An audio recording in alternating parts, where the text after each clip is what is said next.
ఇరాన్లో ఉన్నటువంటి అణుస్థావరాల లోపల ఈ స్థాయిలో వెళ్ళి పడ్డయి.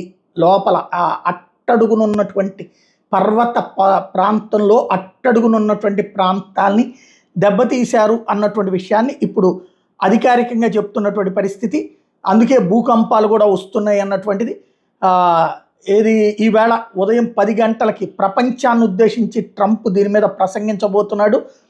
తమకు సంబంధించినటువంటి పేలోడ్లతో బాంబ్స్ వెళ్ళినవి ప్రైమరీ సైట్ ఫోర్దో, అట్లాగే కీలకమైనటువంటి ప్రదేశాలు నటాంజు, ఇస్ఫహాన్ ప్రాంతంలోని అణ్వస్త్ర స్థావరాలను విధ్వంసం చేసేసినవి, సేఫ్గా తిరిగి వచ్చేసినవి, వెనక్కి వచ్చేస్తున్నాయి.